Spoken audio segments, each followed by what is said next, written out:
Alright, hello, citizens of the Nigelverse. It's Nigel here once again, and welcome back to the Labyrinth.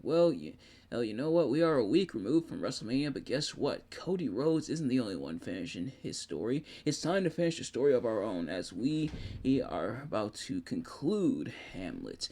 If you remember her last time in Act 4, some stuff went down. Hamlet has been seemingly exiled to England, was planning to be killed. Polonius is dead, and we're getting closer towards the confrontation, the inevitable confrontation between Hamlet and King Claudius. And Hamlet is getting set to confront his uncle, literally sending a letter to his uncle and his mom that he is on his way back. So things are about to pick up. So how will things wrap up? How will things conclude? Will Hamlet be able to avenge his father, who was killed at the hands of his uncle? Let's find out as we get into Act 5 here. Act 5, kind of similar to what happened with I believe Act 2 here. Only 2 scenes, as you can see here, but they are pretty lengthy, which also makes sense because this is the conclusion, this is the finale, so we're going to see how things wrap up. Excuse me. But of course, first, a couple things I do want to mention. Of course, if this is your first episode of Dixie Tales from Labyrinth, welcome. If not, welcome back. But if you are indeed new here, we do often and usually read poetry, and obviously we'll go back into that after we wrap up here. But sometimes we like to delve into stories from time to time, as we're going to see here. But the other thing is that this is courtesy of the Folger Shakespeare Library on the website. They are linked in the description, so go check them out, and the entire play is linked as well, so you can check it out. You can read it on your own time. You can read it along with me, or you can not read it at all. It's totally up to you, and it's totally fine. But without further ado, let's get right into it. So I'm starting with Act 5 here, and of course, first what we're going to do is going to read the text itself here, and you can see a little lengthy, but like I said, it's finale, it makes sense. We have the text here, we're going to read that, and then we are going to read the synopsis as well, and then kind of expound on it from there. So, without further ado, let's get right into it. So, enter a gravedigger and another. Is she to be buried in Christian burial when she willfully seeks her own salvation? I tell thee she is. Therefore make her grave straight. The crowner hath sat on her and finds a Christian burial. How can that be, unless she drowned herself in her own defense? Why, 'tis found so. It must be, say offendendo. I think I pronounced that right. Say offendendo. It cannot be else. For here lies the point. If I drown myself wittingly, it argues an act, and an act hath the branches. It is to act, to do, to perform. Argal, she drowned herself wittingly. Nay, but hear you, goodman Delver. Give me leave. Here lies the water. Good. Here stands the man. Good. If the man go to this water and drown himself, it is, will he, nil he goes. Mark you that. But if the water come to him and drown him, he drowns not himself. Argal, he that is not guilty of his own death shortens not his own life. But is this law? Aye, marry, is it. Crowner's quest law. Will you have the truth on it? If this had not been a gentlewoman, she should have been buried out a Christian burial. Why, there thou sayest, and the more pity that great folk should have countenance in this world to drown or hang themselves more than they're even Christian. Come, my spade, there is no ancient gentleman but gardeners, ditchers, and grave-makers. They hold up Adam's profession. Was he a gentleman? He was the first that ever bore arms. Why, he had none. What, art a heathen? How dost thou understand the scripture? The scripture says Adam digged. Could he dig without arms? I'll put another question to thee. If thou answerest me not to the purpose, confess thyself. Go to. What is he that builds stronger than either the mason, the shipwright, or the carpenter? The gallows maker, for that frame outlives 1,000 tenants. I like thy wit well, in good faith. The gallows does well, but how does it well? It does well to those that do ill. Now, thou dost ill to say the gallows is built stronger than the church. Argal, the gallows may do well to thee. To it again, come. Who builds stronger than a mason, a shipwright, or a carpenter? I, tell me that, and unyoke. Marry, now I can tell. To it. Mass, I cannot tell. Enter Hamlet and Horatio afar off. Cudgel thy brains no more about it. I think I pronounced that right. Cudgel thy brains no more about it. For your dull ass will not mend his pace with beating. And when you are asked this question next, say, a grave maker. The houses he makes last till doomsday. Go, get thee in, and fetch me a stoup of liquor. And the other man exits, and the gravedigger digs and sings. In youth, I'm not actually going to sing, but in youth when I did love, methought it was very sweet to contract. Oh, the time for my behove. Oh, methought there, was nothing, meet, or it might be it was. Has this fellow no feeling of his business? He sings in grave making. Custom hath made it in him a property of easiness. 'Tis e'en so. The hand of little employment hath the daintier sense. But age with his stealing steps hath clawed me in his clutch, and hath shipped me into the land, as if I had never been such. And he digs up a skull. That skull had a tongue in it, and could sing once. How the knave jowls it to the ground as if 'twere Cain's jawbone that did the first murder. This might be the pate of a politician which this ass now o'erreaches. One that would circumvent God, might it not? It might, my lord. Or of a courtier, which could say, Good morrow, sweet lord. How dost thou, sweet lord? This might be, my lord, such a one that praised my lord such a one's horse when he went to beg it. Might it not? Ay, my lord. Why, e'en so. And now, my lady's worms, chapless and knocked about the hazard with a sexton's spade. Here's fine revolution, and we had the trick to see it. Did these bones cost no more her the breeding, but to play at loggets with them? Mine ache to think on it. A pickaxe and a spade, for and a shrouding sheet. Oh, a pit of clay for to be made, for such a guest as meet. He digs up more skulls.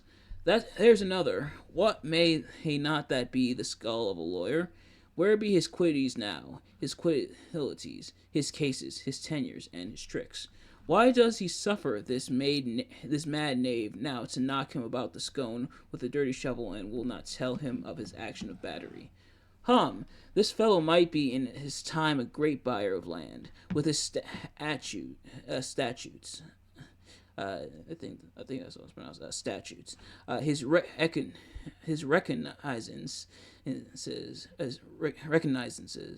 Some of these are going to be a little tricky to pronounce, at least for me. But his fines, his double vouchers, his recoveries. Is this the fine of his fines and the recovery of his recoveries? He's to have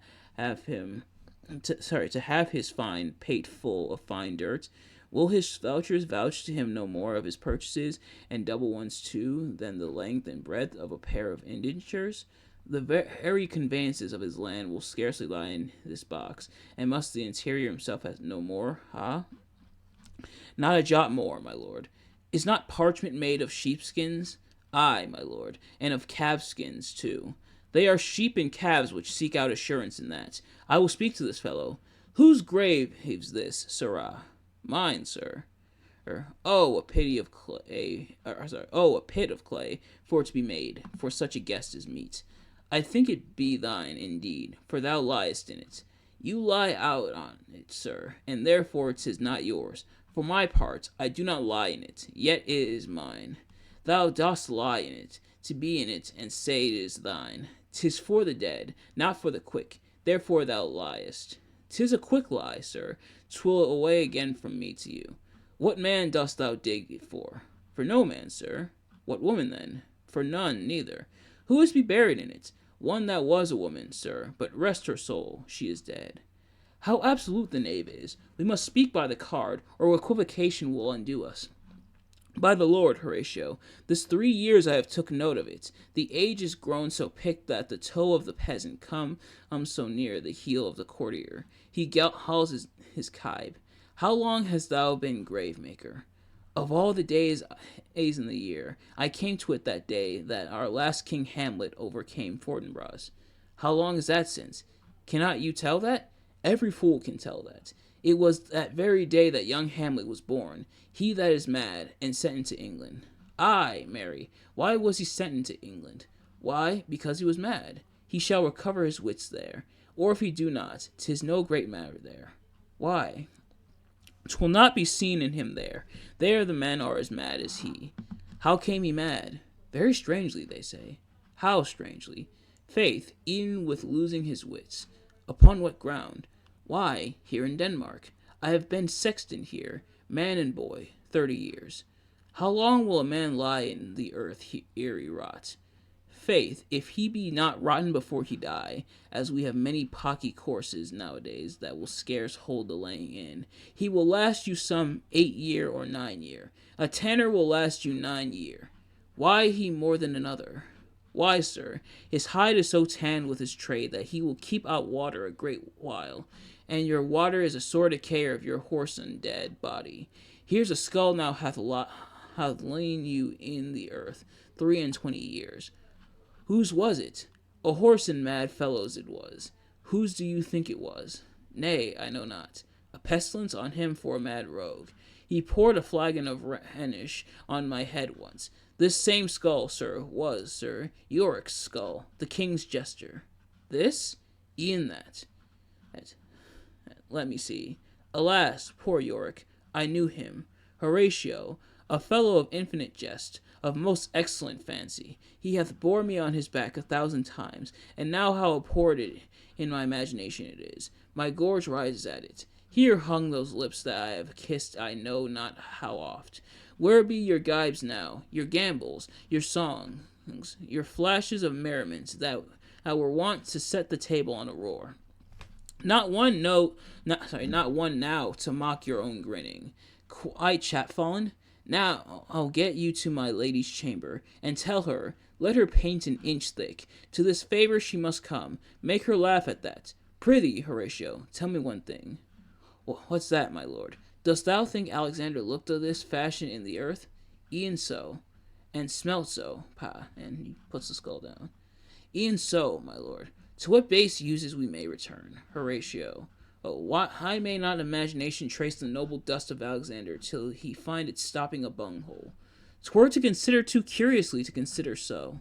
No, faith, not a jot, but to follow him thither, with modesty enough and likelihood to lead it, as thus. Alexander died, Alexander was buried, Alexander returneth to dust. The dust is earth, of earth we make loam, and why of that loam whereto he was converted might they not stop a beer barrel? Imperious Caesar, dead, and turned to clay, might stop a hole to keep the wind away. Oh, that earth which kept the world in awe should patch a wall to expel the winter's flaw. And enter king, queen, Laertes, lord's attendant, and the corpse of Ophelia with the doctor of divinity. But soft a while. Here comes the king, the queen, the courtiers. Who is this they follow? And with such aimed rites, this doth betoken the course they follow did with desperate hand forego its own life. 'Twas of some estate. Couch we a while and mark. And they step aside. What ceremony else? That is Laertes, a very noble youth. Mark. What ceremony else? Her obsequies have been as far enlarged as we have warranty. Her death was doubtful, and but that great command o'ersways the order. She should in ground unsanctified be lodged, till the last trumpet. For charitable hairs, shards, flints, and pebbles should be thrown on her. Yet here she is allowed to her virgin krans, her maiden strumens, and the bringing home of bell and burial. Must there no more be done? No more be done. We should profane the service of the dead, to sing a requiem and such rest to her, as to peace parted souls. Lay her in the earth, and from her fair and unpolluted flesh may violets spring. I tell thee, churlish priest, a ministering angel shall my sister be, when thou liest howling. What, the fair Ophelia? Sweets to the sweet, farewell. I hoped thou shouldst have been my Hamlet's wife. I thought thy bride bed to have decked, sweet maid, and not have strewed thy grave. Oh, treble woe! Fall 10 times treble on that cursed head, whose wicked deed thy most ingenious sense deprived thee of. Hold off the earth awhile, till I have caught her once more in my arms. And he leaps into the grave. Now pile your dust upon the quickened. And actually, I may or may not read off. I think I said I wasn't gonna read off like the stage cues and everything, just like when people come in. So I'll just leave there. But anyway, now pile your dust upon the quickened dead, till of this flat a mountain you have made, who overtop old Pelion or the skyish head of blue Olympus. What is he whose grief bears such an emphasis, whose phrase of sorrow conjures the wandering stars and makes them stand like wonder or wounded hearers? This is I, Hamlet the Dane. The devil take thy soul. Oh, thou prayest not well. I prithee take thy fingers from my throat, for though I am not splentive and rash, yet have I in me something dangerous, which let thy wisdom fear. Hold off thy hand, pluck them asunder. Hamlet, Hamlet, gentlemen, good my lord, be quiet. Why, I will fight with him upon this theme, until my eyelids will no longer wag. Oh, my son, what theme? I loved Ophelia. 40,000 brothers could not, with all their quantity of love, make up my sum. What wilt thou do for her? Oh, he is mad, Laertes. For love of God, forbear him. Swoons, or it might be swoons. Swoons, show me what thou wouldst do. Wouldst weep? Wouldst fight? Wouldst fast? Wouldst tear thyself? Wouldst drink up easel? Eat a crocodile? I'll do it. Thus dost thou come here to whine, to outface me with leaping in her grave? Be buried quick with her, and so will I. And if thou prate of mountains, let them throw millions of acres on us, till our ground, hinging his pate against the burning zone, make Ossa like a wart. Nay, and thou held melt. I'll rant as well as thou.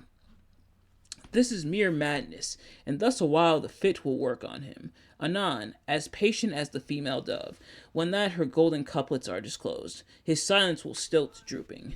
Hear you, sir, what is the reason that you use me thus? I loved you ever, but it is no matter. Let Hercules himself do what he may. The cat will mew, and dog will have his day. And Hamlet exits. I pray thee, good Horatio, wait upon him. And Horatio exits. Strengthen your patience in our last night's speech. We'll put the matter to the present push. Good Gertrude, set some watch over your son. This grave shall have a living monument. An hour of quiet thereby shall we see. Till then in patience our proceeding be. And they exit. So, the synopsis for this one is that... I'm just going to take a swig of water here. Hamlet, returned from his journey, comes upon a gravedigger singing as he digs. Hamlet tries to find out who the grave is for and reflects on the skulls that are being dug up. A funeral procession approaches. Hamlet soon realizes that the corpse is Ophelia's. When Laertes in his grief leaps into her grave and curses Hamlet as the cause of Ophelia's death, Hamlet comes forward. He and Laertes struggle, with Hamlet protesting his own love and grief for Ophelia. So a couple things of note here. For starters, this is where the iconic quote comes from, with which is probably the part that I think a lot of people remember from Hamlet. Him holding up the skull said, "At last I knew him well," and talking to Horatio and stuff like that. But then also, as Laertes is going after Hamlet, upset at Laertes, if you remember from the previous act, or I think even the act before then, after Ophelia drowned, essentially very upset with Hamlet, blaming him for his sister's death, which is somewhat debatable, perhaps. It could be her or not having the feeling reciprocated. You could tell she was kind of feeling Hamlet, and then also losing her father after Hamlet had killed him, but Laertes now very upset with Hamlet blaming him essentially for his sister's death. But Hamlet come out and say, no, I loved her, and I'm upset that she's dead. So, kind of interesting back and forth, and kind of interesting juxtaposition, I should say. Before it seemed like Hamlet wasn't really feeling her, wasn't really into Ophelia, but now he's saying he is. Are the feelings true? Was it just so that Laertes would stop strangling him? Because Laertes, coming after him like, I'm gonna get you, Hamlet. Was it perhaps to get Horatio off of him? And perhaps, who knows? That could be up for debate. But let me know what you guys think. Do you think it might have been true love? Maybe it'll be explored or hear a bit more, because we are about to finish up Hamlet with a scene 2 here in Act 5. So this is it. This is the finale. How are things going to go down? Let's find out. But enter Hamlet and Horatio. So much for this, sir. Now shall you see the other. You do remember all the circumstance? Remember it, my lord. Sir, in my heart there was a kind of fighting that would not let me sleep. Methoughts I lay, worse than the mutinies and the bilboes, rashly, and praised be rashness for it. Let us know, our indiscretions sometimes serve us well, when our deep plots do pall, and that should learn us. There's a divinity that shapes our ends. Rough, hew them how we will, that is most certain. Upon from my cabin, my sea-grown scarfed about me, in the dark, groped I to find out them, had my desire, fingered their packet, I should say, and in fine withdrew to mine own room again, making so bold, my fears forgetting manners, to unfold their grand commission, where I found, Horatio, a royal knavery, an exact command, larded with many several sorts of reasons, importing Denmark's health and England's too, with, such bugs and goblins in my life, that on the supervise no leisure baited it, and no, not to stay the grinding of the axe. My head should be struck off. I think that's just supervise. I wasn't sure if it was supposed to be pronounced supervise or perhaps different pronunciations. Sometimes the Shakespearean pronunciations are a bit tricky, but I think it is supposed to be supervised. But that on the supervised, no leisure baited, no, not to stay the grinding of the axe. My head should be struck off. Is it possible? Here's the commission. Read it at more leisure. But wilt thou hear now how I did proceed? I beseech you.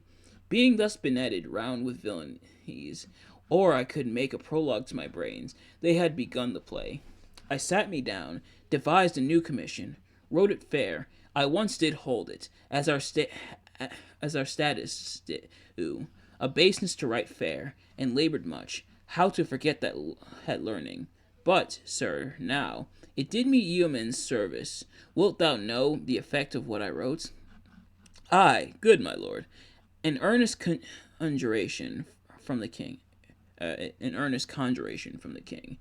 England was his faithful tributary, as love between them like the palm might flourish, as peace should still her wheaten garland wear, and stand a calm between their amenities, and many such like aces,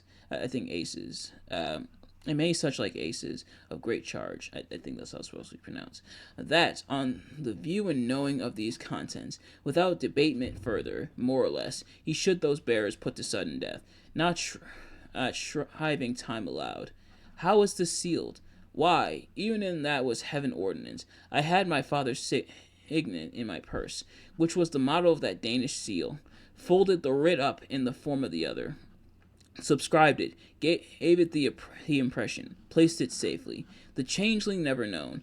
Now, the next day, was our sea fight, and what to this was sequent, thou knowest already. So Guildenstern and Rosencrantz go to it. Why, man, and they did make love to this employment. They are not near my conscience. Their defeat does by their own insinuation grow. 'Tis dangerous when the baser nature comes between the past and fell incense points of mighty opposites. Why, what a king is this! Does it not, think thee, stand me now upon? And he that hath killed my king and whored my mother, or popped in between the election and my hopes, thrown out his angle for my proper life, and with such cozenage, I think that's supposed to pronounce, cozenage, Is it not perfect conscience to quit him with this arm, and is it not to be damned to let this canker of our nature come in further evil? It must be shortly known to him from England what is the issue of the business there. It will be short. The interim's mine, and a man's life no more than to say one. But I am very sorry, good Horatio, that to Laertes I forgot myself. For by the image of my cause I see the portraiture of his. I'll court his favors, but, sure, the bravery of his grief did put me into a towering passion. Peace! Who comes here? Enter Osric, a courtier. Your lord is right welcome back to Denmark. I humbly thank you, sir. Dost know this waterfly? No, my good lord. Thy state is the more gracious, for 'tis a vice to know him. He hath much land, and fertile. Let a beast be lord of beasts, and his crib shall stand at the king's mess. 'Tis a chow, but, as I say, spacious in the possession of dirt. And real quick, just to interject for a second here, waterfly is probably an insult I'm going to use more often, but and obviously in jest, but like that is hilarious. Like as someone who's seen waterflies before, yeah, I'm stealing that one, Hamlet. But sweet lord, if your lordship were at leisure, I should impart a thing to you from his majesty.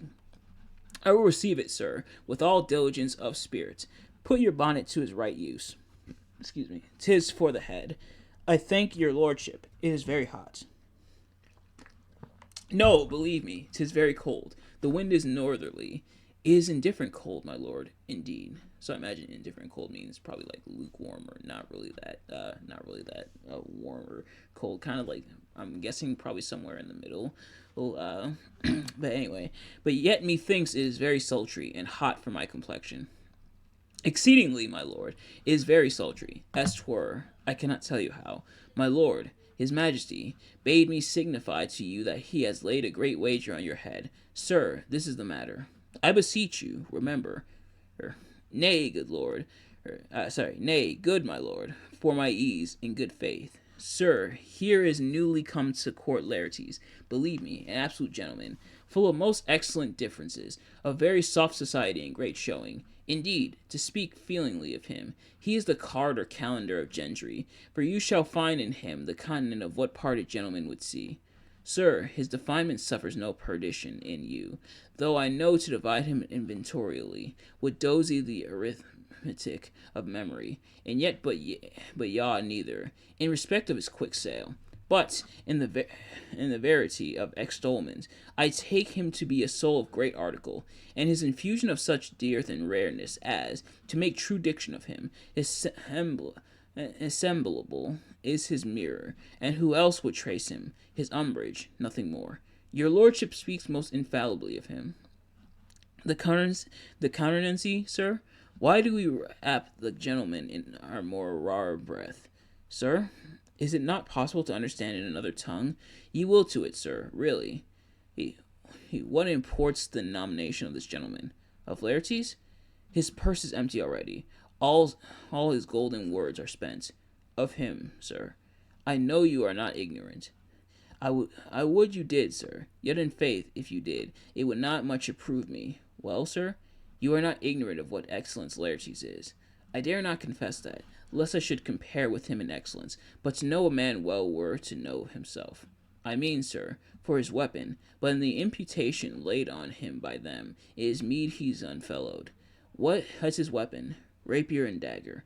That's two of his weapons, but, well, the king, sir, hath wagered with him 6 Barbary horses, against the which he has impawned, as I take it, 6 French rapiers and poignards, with their assigns, as girdle, hangers, and so. 3 of the carriages, in faith, are very dear to fancy, very responsive to the hilts, most delicate carriages, and of very liberal conceit. What call you the carriages? I knew you must be edified by the margent, and ere you had done. The carriages, sir, are the hangers. The phrase would be more germane to the matter if we could carry a cannon by our sides. I would it might be hangers till then, but on, 6 Barbary horses against 6 French swords, there are signs, and 3 liberal conceited carriages. That's the French bet against the Danish. Why is this all impawned, as you call it? The king, sir, hath laid, sir, that in a dozen passes between yourself and him, he shall not exceed you 3 hits. He hath laid on 12 for 9, and it would come to immediate trial if your lordship would vouchsafe the answer. How if I answer no? I mean, my lord, the opposition of your person in trial.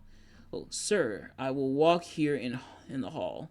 If it please his majesty, it is the breathing time of day with him. Let the foils be brought, the gentleman willing, and the king hold his purpose. I will win for him, I can. If not, I will gain nothing but my shame and the odd hits. Shall I deliver you, e'en so? To this effect, sir, after what flourish your nature will. I commend my duty to your lordship. Yours. And Osiric exits. He does well to commend it himself. There are no tongues else for his turn. This lopping runs away with the shell on his head. He did comply, sir, with his drug before he sucked it. Thus has he, and many more of the same breed that I know the drowsy age dotes on, only got the tune of the time, and, out of an habit of encounter, a kind of yeasty collection, which carries them through and through the most fanned and winnowed opinions, and do but blow them to their trial. The bubbles are out, and enter Lord. My lord, his majesty commended you to him by young Osiric, who brings back to him that you attend him in the hall. He sends to know if your pleasure hold to play with Laertes, or that you will take longer time. I am constant to my purposes. They follow the king's pleasure. If his fitness speaks, mine is ready now or whensoever, provided I be so able as now. The king and queen are all coming down. In happy time. The queen desires you to use some gentle entertainment to Laertes before you fall to play. She well instructs me, and the lord exits. You will lose me, my lord.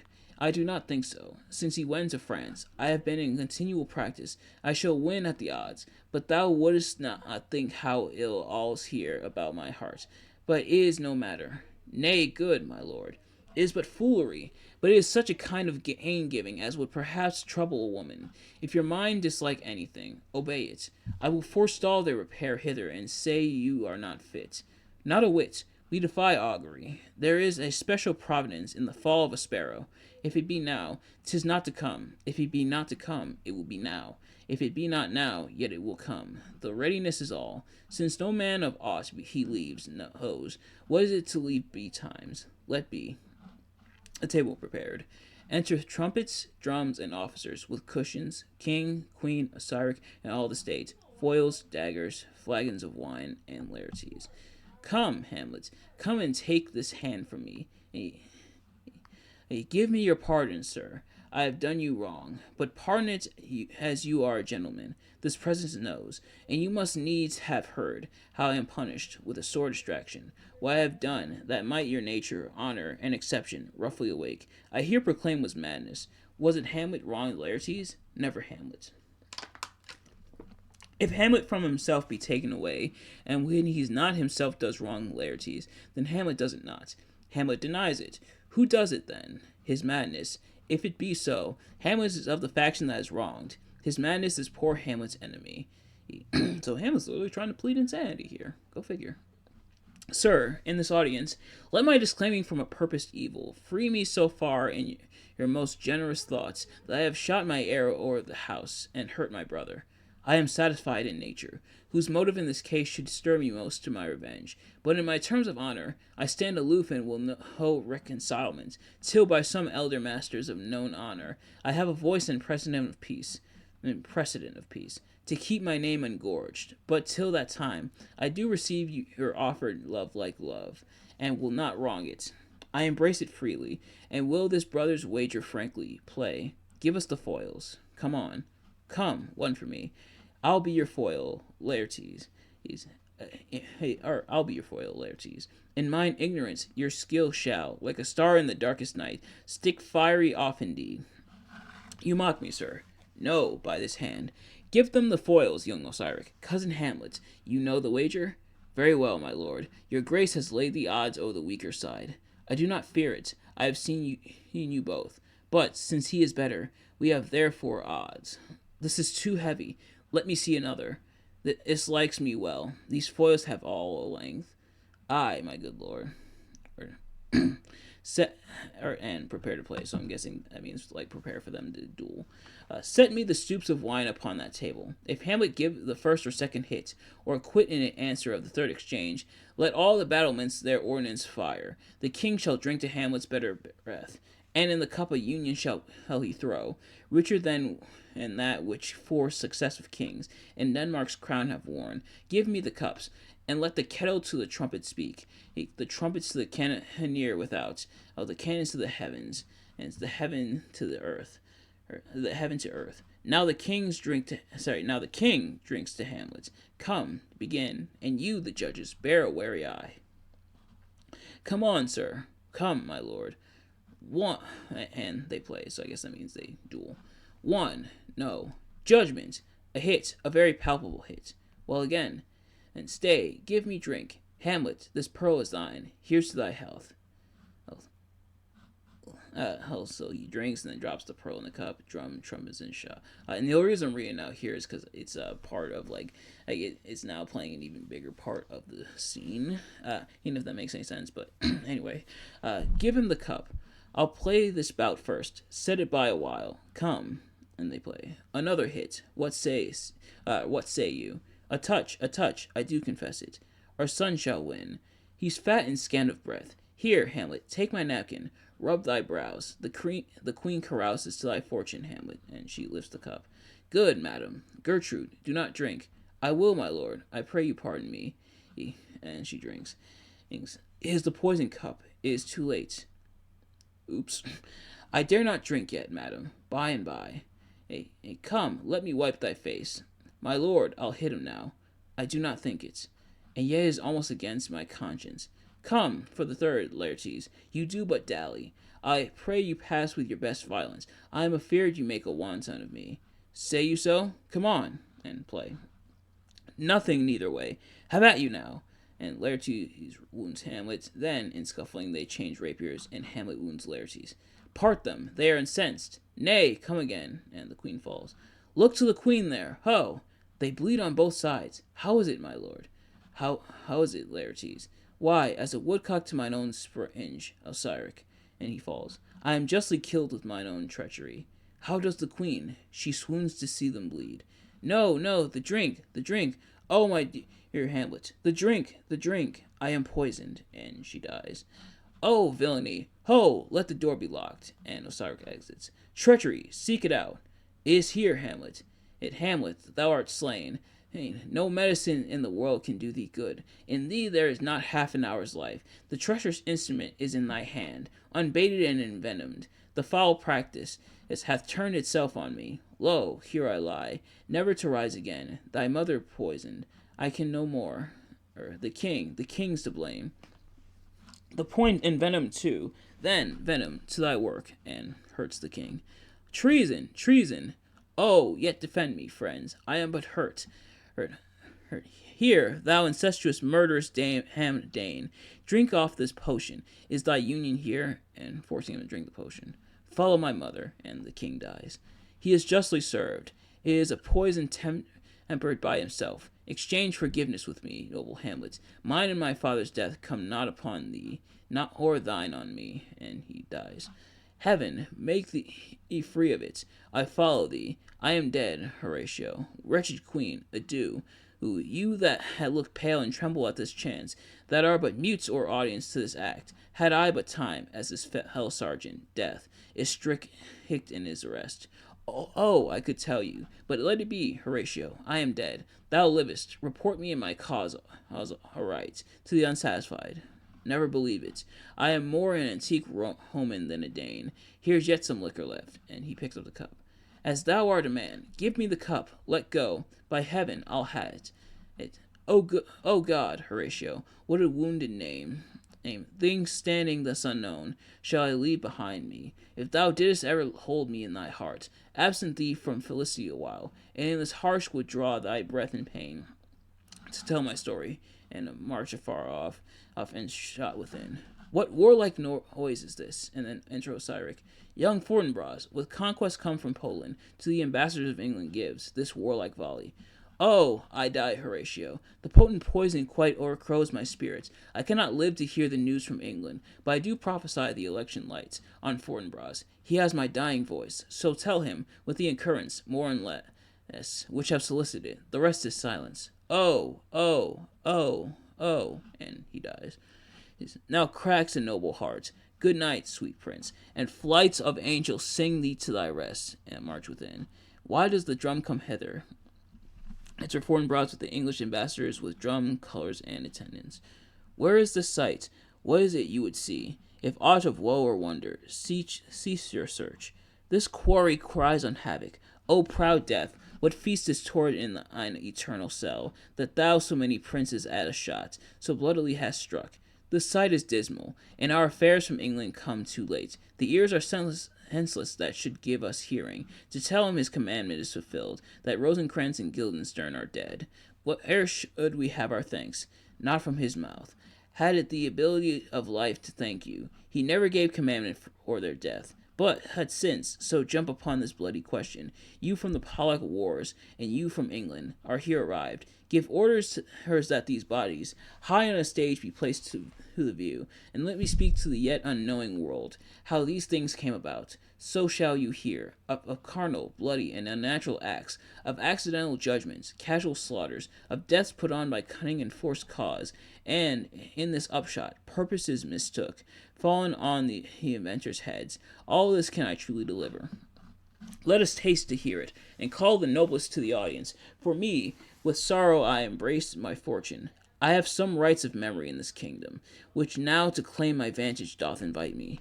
Of that I shall have also cause to speak, and from his mouth whose voice will draw on more. But let the same be presently performed, even while men's minds are wild, lest more mischance, on plots and errors happen.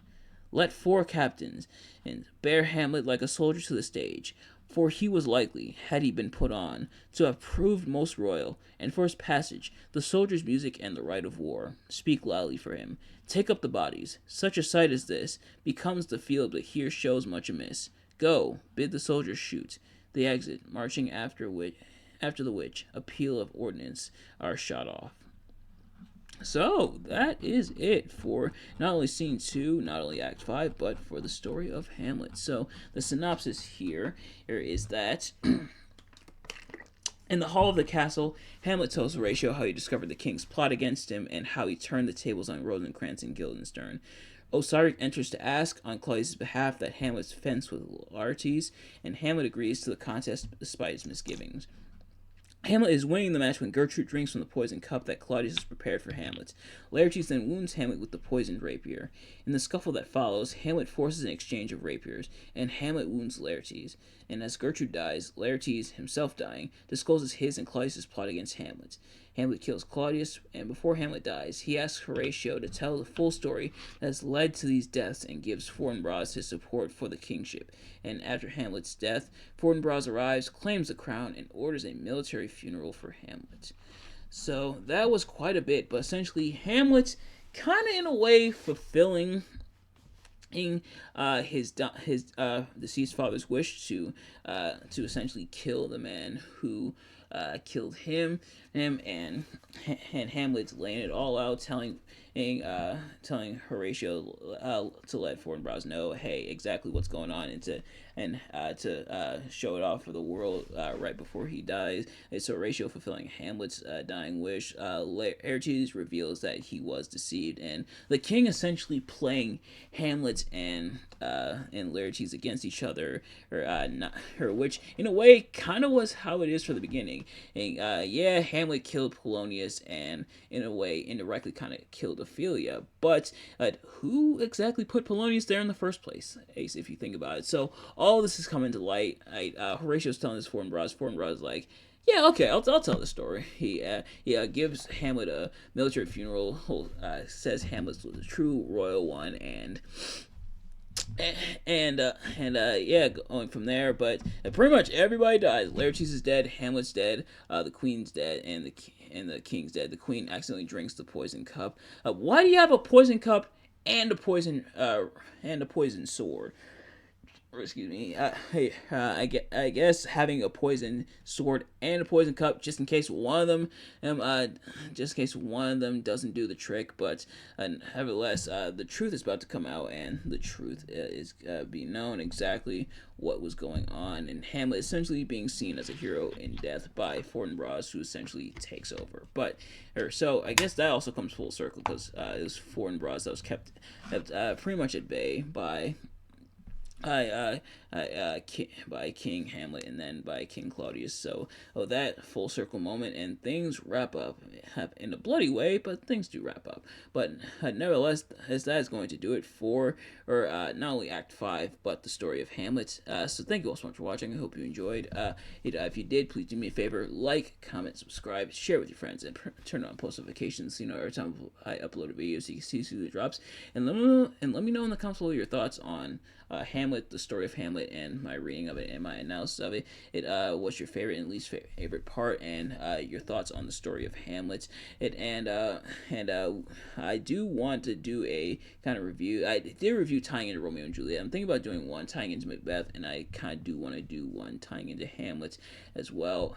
But this story has been adapted several times, including famously The Lion King. Yeah, The Lion King is essentially like a retelling and kind of a spin in a way on Hamlet. But the thing is, and The Lion King is a review I was talking about. The thing is, I wasn't sure if I wanted to save it for my birth month, because birth month I look at some of my childhood favorites in The Lion King, definitely a big part of my childhood, but might do it early. I'm not entirely sure yet. But nevertheless, thank you all so much for watching, and I will see you guys later. Peace.